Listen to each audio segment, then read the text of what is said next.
સાથે જોડાઈ ગયા છે પવનજી, વેરી ગુડ આફ્ટરનૂન. અને હવે કઈ રીતે તમે માર્કેટને રીડ કરી રહ્યા છો? એક સ્માર્ટ રિકવરી આવવાની કોશિશ કરી રહ્યું છે. તમને શું લાગે છે માર્કેટ પૂરા રિકવર થતા જોવા મળશે? ટ્રેન્ડ તમને કેવો લાગી રહ્યો છે અને કયા લેવલ્સ પર તમારું ધ્યાન છે નિફ્ટી બેંક પર? ગુડ આફ્ટરનૂન પ્રીતિજી. હવે આપણે નિફ્ટીની વાત કરીએ કરંટ લેવલ ઉપર, તો જે કાલે મૂવ આવ્યું છે specially because of HDFC twins merger, એના લીધે માર્કેટમાં એક ખૂબ જ સારું એક્સેલરેશન દેખાય છે અને એના લીધે કાલે નિફ્ટી 18,000 ઉપર ઘણા મંથ પછી ક્લોઝ કરવામાં સફળ થયો છે.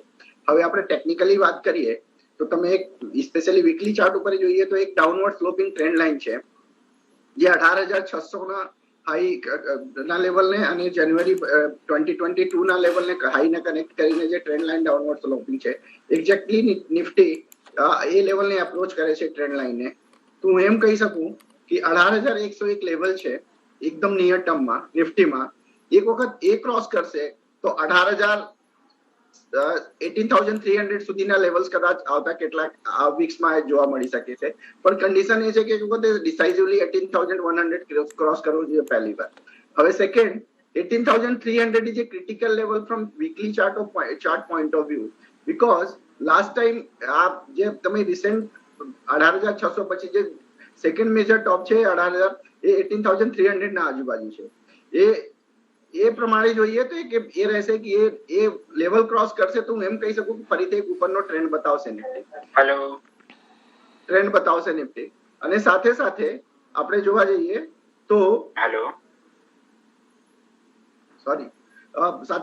જોવા જઈએ તો monthly chart point of view, તો મંથલી ચાર્ટમાં એવું બધું કઈ પ્રોબ્લેમ દેખાતું નથી. મંથલી ચાર્ટ ઉપર એવું સૂચવે છે એક વખત વીકલી ચાર્ટ ઉપર 18,300 નો લેવલ ક્રોસ થશે તો ફરીથી બાયોન્સી માર્કેટમાં ઓવરઓલ જોવા મળશે નિફ્ટીમાં. અને સાથે અપાર્ટ ફ્રોમ નિફ્ટી આપણે બેંક નિફ્ટીની વાત કરીએ તો ઓલમોસ્ટ ઘણા ટાઈમ પછી હવે નિફ્ટીમાં બેંક નિફ્ટીમાં કમ્પેરેટિવલી આઉટ પરફોર્મન્સ જોવા મળે છે. એક ટ્રેન્ડ લાઇન બ્રેકઆઉટનો પણ સંકેત સૂચવે છે ડેલી ચાર્ટ ઉપર. તો હું એમ કહી શકું કે જ્યાં સુધી હવે બેંક નિફ્ટીમાં પોઝિટિવિટી રહેશે ત્યાં સુધી નિફ્ટી આગળ વધતો જશે અહીંથી. પણ તો એ short term point of view 18,300 ના લેવલ ધ્યાનમાં રાખવા જોઈએ. ઓકે, તો short term point of view 18,300ના લેવલ્સ ધ્યાનમાં રાખીને આગળ ચાલવું જોઈએ. ને જ્યારે આપણે વાત કરી રહ્યા છીએ પાછું સેન્સેક્સ અને બેંક નિફ્ટી જે આપણને રિકવરીના ચાન્સીસ દેખાડી રહ્યું હતું, આપણે એક પાછું દબાણ જોઈ રહ્યા છીએ. સ્પેશિયલી બેંક નિફ્ટીમાં 5% પણ વધારેનું દબાણ અત્યારે બની ગયું છે અને સેન્સેક્સમાં પણ એક 50 પોઈન્ટનું દબાણ બનતા આપણે જોઈ રહ્યા છીએ. પણ ધ્યાન રાખતા રહીશું. પણ આગળ આપણે વધીએ ને આપણે સવાલ ઉપર આપણા જઈએ, દર્શકો ના સવાલ લઈશું. અને જે પહેલો સવાલ આવી રહ્યો છે પવનજી, એ આવી રહ્યો છે પ્રવીણસિંહ પરમારનો. HSCL ના કાઉન્ટર પર હિમાદ્રી સ્પેશિયાલિટી કેમિકલ્સ 1 વર્ષ માટે એમને માં ઇન્વેસ્ટમેન્ટ કરવું છે, તો શું તમે એડવાઇઝ કરશો કે નહીં? અને અગર હા તો અત્યારે શું એન્ટ્રી પોઈન્ટ બની રહ્યો છે કે નહીં? અને સાથે જ ટાટા મોટર્સ 432ના એમને ભાવના લીધા છે, પણ લોંગ ટર્મ ઇન્વેસ્ટર છે, શું ટાર્ગેટ ધ્યાનમાં રાખીને ઇન્વેસ્ટેડ રહેવું જોઈએ? તો સૌથી પહેલા HSCL ની વાત કરી લઈએ આપણે. સો HSCL હું તમને એમ કહું કે ઓલમોસ્ટ 2 વર્ષના કન્સોલિડેશન પછી આ પર્ટિક્યુલર જે સ્ટોક છે વીકલી ચાર્ટ ઉપર એ 65 રૂપીસના આજુબાજુ બ્રેકઆઉટ આપેલો છે. હવે બ્રેકઆઉટ આપ્યા પછી આ સ્ટોક હવે 84 રૂપીસના આજુબાજુ ટ્રેડ કરે છે. તો ખૂબ જ ઓલમોસ્ટ 2 વર્ષના બેઝ બનાવ્યા પછી આમાં એક સારો બ્રેકઆઉટ આવ્યો છે. શું એમ કહી શકું કે આ બ્રેકઆઉટ જે છે ફર્ધર અપસાઇડમાં કન્ટિન્યુ રહેશે, એમાં એની પ્રોબેબિલિટી વધારે દેખાય છે. પણ સાથે સાથે ફ્રેશ એન્ટ્રી લેવું હોય તો થોડાક લેટ થઈ ગયા છે. હું એમ કહી શકું કે એક વખત માર્કેટમાં એક કરેક્શન આવે કે પર્ટિક્યુલર સ્ટોકમાં કરેક્શન આવે તો ઓફકોર્સ આમાં એન્ટ્રી લેવું જોઈએ થોડોક 1 વર્ષના પોઈન્ટ ઓફ વ્યૂથી. એવું બની શકે કદાચ કે એક વખત આ લેવલ ક્રોસ કરશે એક વખત તો 100 રૂપિયા સુધીના લેવલ્સ બતાવી શકશે. તો મારા તરફથી buy on dip strategy follow કરીને આ પર્ટિક્યુલર કાઉન્ટર HSCL બાય કરવાનું સલાહ રહેશે. બીજું ટાટા મોટર છે. તો ટાટા મોટરમાં આપણે વાત કરીએ તો 400 ના આજુબાજુ એક સારો એવો સપોર્ટ હતો. એ સપોર્ટને બ્રેક કરીને એ નીચે સ્ટોક તો ગયો આ લાસ્ટ મંથમાં, પણ હોલ્ડ નથી કર્યો, એટલે ફરીથી 1-2 દિવસમાં ઉપર આવી ગયો. હું એમ કહી શકું જે 400 નો જે લેવલ છે 360 થી લઈને 400 એક કન્જેશન એરિયા છે. હું એમ કહી શકું કે જ્યાં સુધી આ પર્ટિક્યુલર સ્ટોક છે ટાટા મોટર, એ કન્જેશન એરિયા જે 40 રૂપિયાનો રેન્જ છે 10%નો, એ રેન્જ ઉપર ટ્રેડ કરશે, આમાં કઈ પ્રોબ્લેમ નથી. Long term point of view ખૂબ જ અટ્રેક્ટિવ છે, કઈ પ્રોબ્લેમ નથી. તો આમાં પણ એમ કહીશ કે buy on dip strategy follow કરો. અને આમાં સ્પેશિયલી એક એડવાઇસ એ પણ રહેશે કે ટુકડે બાય કરો. આવે તો ફરીથી એન્ટ્રી લો, અને 360 સુધી જ્યાં સુધી સ્ટોક ઉપર છે ત્યાં સુધી પ્રોબ્લેમ દેખાતું નથી. જી, તો તબક્કાવાર ઓફકોર્સ તમને સલાહ મળી રહી છે કે એન્ટર થવાની પછી ટાટા મોટર્સમાં અને બાય ઓન ડિપ્સની સ્ટ્રેટેજી અપનાવવાની છે. સાથે જ હિમાદ્રી સ્પેશિયાલિટી કેમિકલ્સમાં પણ તમે ખરીદી ઇનિશિએટ કરી શકો છો. બાય ઓન ડિપ્સની પોલિસીથી ટાર્ગેટ 100 રૂપિયાનો રહેશે. સાથે જ નેક્સ્ટ સવાલ પર આપણે ધ્યાન કરીએ, અને જે નેક્સ્ટ સવાલ આવી રહ્યો છે ઉમેશ પ્રજાપતિનો અંબુજા સિમેન્ટ પર.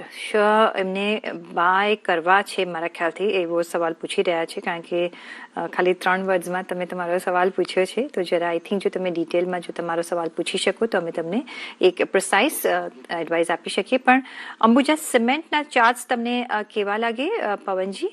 અત્યારે આપણે જોઈએ તો 316ના લેવલ્સ પર ચાલી રહ્યો છે, 0.2% તેજી છે, અને આપણે આઈ થિંક સિમેન્ટ સેક્ટરમાં હવે એક ભાવ વધારો પણ જોઈ રહ્યા છે. તે જોતા હવે શું લાગે છે અંબુજા સિમેન્ટ પર તમારો શું વિચાર છે, અને ચાર્ટ્સ કેવા લાગે છે? જી પ્રીતિજી, સો અંબુજા સિમેન્ટનો વાત કરીએ તો ડેલી ચાર્ટ ઉપર ટેકનિકલી તો બધા મૂવિંગ એવરેજીસ નીચે ટ્રેડ કરે છે, પણ વીકલી ચાર્ટ ઉપર હું એમ કહી શકું કે 200 વીક એક્સપોનેન્શિયલ મૂવિંગ એવરેજ આ રિસેન્ટ કરેક્શન જે થયું છે, કરેક્શન પછી 200 વીક એક્સપોનેન્શિયલ મૂવિંગ એવરેજ ઉપર સપોર્ટ લઈને ત્યાંથી બાઉન્સ બેક બતાવે છે. સાથે સાથે હવે ડેલી ચાર્ટ ઉપર એક double bottom kind of formation with higher top higher bottom સૂચવે છે. તો હું એમ કહી શકું કે એક્સેલરેશન અહીંથી ફરી ઉપર બની શકે, જે રીતે તમે પણ સૂચવ્યું કે ભાવ વધારોની શક્યતા છે અને બધા ન્યૂઝના લીધે. તો બાય આ પર્ટિક્યુલર લેવલ ઉપર બાય કરવાનું સલાહ રહેશે. આમાં સ્ટોપ લોસ ની વાત કરીએ તો 290 ના આજુબાજુ આમાં સ્ટોપ લોસ મૂકી શકાય. અને ટાર્ગેટની વાત કરીએ તો ફર્સ્ટ ટાર્ગેટ 350 રૂપિયા રહેશે, અને એક વખત 350 લેવલ ક્રોસ કરશે તો 370 થી 75 સુધીના લેવલ્સ આમાં જોવા મળી શકે. તો ખૂબ જ સારો અટ્રેક્ટિવ દેખાય છે બાય કરવા માટે. ઓકે, તો બાય કરવાની સલાહ તમને અહીંયા. માર્કેટ પર નજર કરીએ તો પાછા રિકવરીના આપણને સિગ્નલ્સ મળી રહ્યા છે. Sensex Nifty mid cap green ઝોનમાં, બેંક નિફ્ટી ઓફકોર્સ હજી થોડું 5%નું દબાણ બનાવી રહી છે. આપણે આગળ ચાલીએ ને આપણે નેક્સ્ટ સવાલ પર નજર કરીએ, અને જે નેક્સ્ટ સવાલ આવી રહ્યો છે એ આવી રહ્યો છે રાજ મહેતાનો ગાંધીનગરથી. ગોકુલ એગ્રો પર આવી રહ્યો છે. ગોકુલ એગ્રો રિસોર્સિસ પર શું કરવું જોઈએ પૂછી રહ્યા છે. શું હોલ્ડ કરી રાખવું જોઈએ કે નીકળી જવું જોઈએ? અત્યારે આજે આપણે જોઈએ તો નિયરલી 5% આપણે તેજી જોઈ રહ્યા છે. પવનજી, હવે આ એક કાઉન્ટર હતો જે વર્ષ એક પહેલા જો જોઈએ તો એક પેની સ્ટોક જેવો ગણાતો હતો, ને અત્યારે આપણે જોઈએ તો 76-74ની આસપાસ કામકાજ કરી રહ્યો છે. હા, શું કેવો ટ્રેન્ડ લાગે છે તમને, અને શું સલાહ આપશો? જી, તો સૌથી પહેલા તો અત્યારે એઝ પર એનએસસી ક્રાઇટેરિયા આ સ્ટોક ટી ગ્રુપમાં છે, તો ખાસ ધ્યાન રાખવાનું સલાહ રહેશે. ટેકનિકલ ફંડામેન્ટલને બાદ કરતા પણ આ સ્ટોકમાં ટીમાં છે એટલે ખાસ ધ્યાન રાખવું જોઈએ, પહેલી વાત. હવે બીજી વાત, ટેકનિકલી વાત કરીએ તો ટેકનિકલી તો કઈ પ્રોબ્લેમ દેખાતું નથી. બધા કી મૂવિંગ એવરેજીસ ઉપર ટ્રેડ કરે છે. Multi time frame chart analysis કરીએ તો ખૂબ જ સ્ટ્રોંગ ટ્રેન્ડ બતાવે છે. સો હું એમ કહી શકું કે જો એમણે લીધેલા હોય તો 70 રૂપીસના આજુબાજુના સ્ટોપ લોસ મૂકીને 69 ટુ બી પ્રિસાઇઝ 69 રૂપીસના સ્ટોપ લોસ મૂકીને આ પર્ટિક્યુલર સ્ટોક હોલ્ડ કરવો જોઈએ. બને ત્યાં સુધી આ એક રિસેન્ટ જે ઓલ ટાઈમ હાઈ છે 82 રૂપીસનો, એક વખત એ ક્રોસ કરશે તો ફરીથી 90-95 સુધી કે કદાચ 100 રૂપિયા સુધીના પણ લેવલ્સ આવતા કેટલાક વીક્સમાં જોવા મળી શકે છે. પણ હું ટી ગ્રુપમાં છે એટલા માટે હું ખાસ સલાહ આપીશ કે સ્ટોપ લોસ ફોલો કરજો 69 રૂપીસનું. ઓકે, તો ખાસ ધ્યાન રાખજો ગોકુલ એગ્રો રિસોર્સિસના કાઉન્ટર પર, અને અત્યારે ઓફકોર્સ હોલ્ડ કરવાની તમને સલાહ મળી રહી છે. નેક્સ્ટ સવાલ પર જઈએ અને ધ્રુવીનસિંહ રામાનીનો સવાલ છે જીએનએફસીના કાઉન્ટર પર.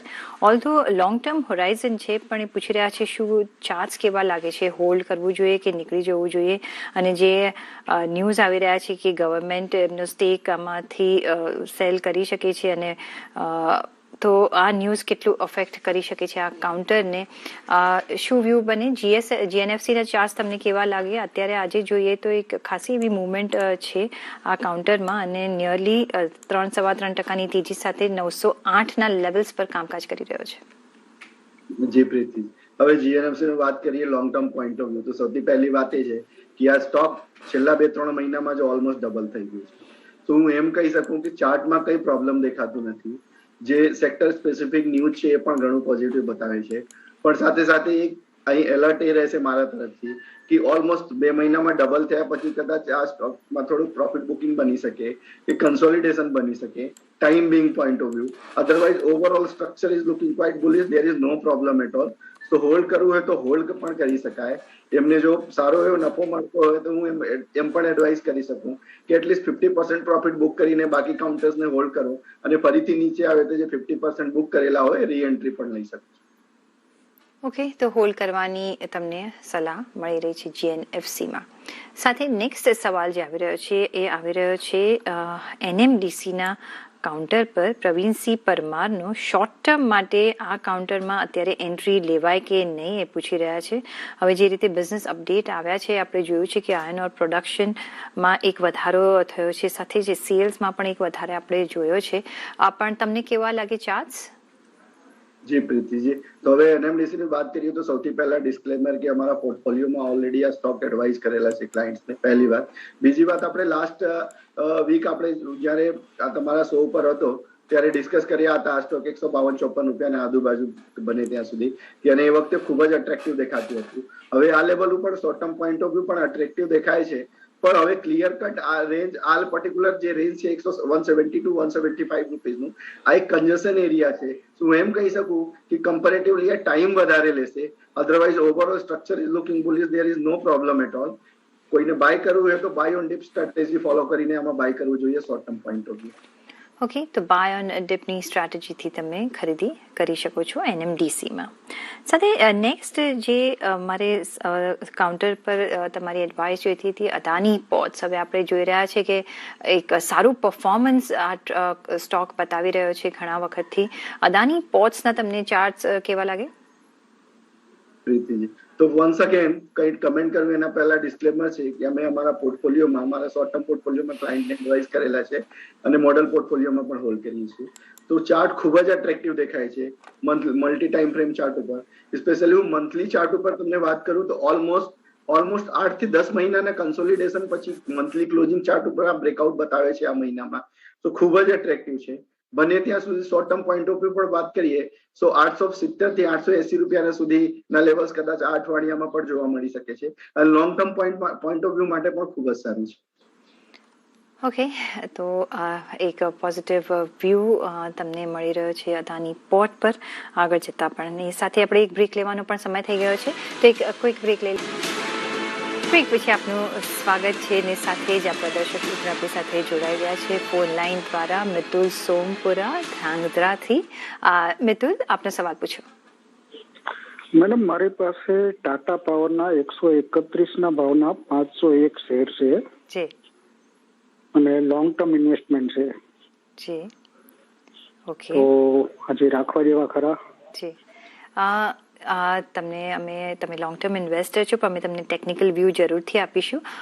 પવનજી, ટાટા પાવર કેવા લાગે ચાર્ટ્સ? જો કે લોંગ ટર્મ ઇન્વેસ્ટર છે, પણ ટાટા પાવરનો તમે શું ટાર્ગેટ્સ જોઈ રહ્યા છો? હવે ટાટા પાવરમાં વાત કરીએ તો તમે જોશો તો 2008 પછી 2008 થી લઈને 2020 સુધી કે 21 સુધી આમાં કઈ રિટર્ન હતું નહીં. તો એક ઓલમોસ્ટ 10-12 વર્ષના કન્સોલિડેશન પછી આ બ્રેકઆઉટ આપીને હવે સ્ટોક આ 258 રૂપિયાના આજુબાજુ ટ્રેડ કરે છે. તો ટેકનિકલી જોઈએ કે ફંડામેન્ટલી જોઈએ કે કરંટ સિનારીઓ પણ જે પણ છે, પાવર ડિમાન્ડ ને બધું જોઈએ, તો એ બધા ફેક્ટર્સ પોઝિટિવ ઇન્ડિકેશન કરે છે. તો મારા હિસાબથી અને ઇમિડિયેટલી વાત કરું આજે જ એક ફરીથી બ્રેકઆઉટ નું ઇન્ડિકેશન આપે છે ટાટા પાવર ડેલી ચાર્ટ ઉપર, પાઇવટ બ્રેકઆઉટ. તો હું એમ કહી શકું કે આ particular stock long term point of view hold કરવો જોઈએ. કંઈ પણ પ્રોબ્લેમ દેખાતી નથી આ પર્ટિક્યુલર સ્ટોકમાં આ લેવલ ઉપર. ઓકે, તો કોઈ પ્રોબ્લેમ નથી, હોલ્ડ કરી રાખો. સાથે જ કેયુર રાજાનો એક સવાલ છે. ડેન નેટવર્કના કાઉન્ટર પર 29 થી 40 રૂપિયામાં 1000 કાઉન્ટર્સ લીધા છે. જો કે લોંગ ટર્મ વ્યૂ રાખી રહ્યા છે, પણ ડેન નેટવર્કના ચાર્ટ તમને કેવા લાગે? જી, તો સૌથી પહેલા ડેન નેટવર્કના ચાર્ટની વાત કરીએ તો લોંગ ટર્મ કે શોર્ટ ટર્મ કે મિડ ટર્મ સ્ટ્રક્ચર ખૂબ જ વીક છે, એમાં કંઈ ડાઉટ નથી. પણ એમને કદાચ 39 રૂપીસના આજુબાજુ બાય કરેલા છે, તો એક અટ્રેક્ટિવ પોઈન્ટ ઉપર એન્ટ્રી કરેલા છે. કારણ કે ડેલી ચાર્ટ એનાલિસિસ કરીએ તો એક આ લેવલ ઉપર એક ડબલ બોટમ ફોર્મેશન છે અને સાથે સાથે આજે સ્ટોક એક ટ્રેન્ડ લાઇન બ્રેકઆઉટ પણ બતાવે છે. તો આમાં એક મૂવ આવી શકે અને મૂવ આવશે તો ફર્સ્ટ ટાર્ગેટ 44-45 રૂપીસનું રહેશે અને એક વખત એ લેવલ ક્રોસ કરશે તો 50 રૂપિયા સુધીના લેવલ્સ પણ બતાવી શકશે. So short to mid term point of view એમને હોલ્ડ કરવું જોઈએ અને નફા બુક કરવો જોઈએ, પ્રોફિટ બુક કરવો જોઈએ. લોંગ ટર્મ માટે એમને એડવાઇસ આપીશ કે ફ્રન્ટ લાઇનના જે બીજા સારા એવા કાઉન્ટર્સ છે એમાં એન્ટ્રી લો તો વધારે સારું રહેશે. કારણ કે આ ટ્રેડિંગ સ્ટોક છે ને structure long term point of view ખૂબ જ વીક છે. જી પવનજી, એ સાથે જ રજા લેવાનો પણ સમય થઈ ગયો છે અને આપણે ઘણા બધા સ્ટોક્સ ડિસ્કસ કર્યા છે, તો તમારા કોઈ ડિસ્ક્લોઝર્સ? જી, ઘણા બધા મારું કોઈ પણ સ્ટોકમાં મારું પર્સનલ એક્સપોઝર નથી, પણ સાથે સાથે આપણે વાત કરીએ તો ઘણા બધા સ્ટોક્સ અમે અમારા ક્લાયન્ટને રેકમેન્ડ કરેલા છે અને અમારા મોડલ પોર્ટફોલિયોમાં પણ છે. શું એટલા માટે હું કોઈને પણ એમ એડવાઇસ આપીશ કે કોઈ પણ એન્ટ્રી કે ટ્રેડ કરતા પહેલા એમના એડવાઇઝરના સલાહ લો. એબ્સોલ્યુટલી. પવનજી, ઘણો આભાર તમારો અમારી સાથે જોડાવા બદલ. અને એ સાથે જ અત્યારે બસ આટલું જ. મને પણ આપશો રજા, પણ જોડાયેલા રહેજો CNBC બજાર સાથે, કારણ કે ફર્ધર અપડેટ્સ ચાલુ જ રહેશે. નમસ્કાર.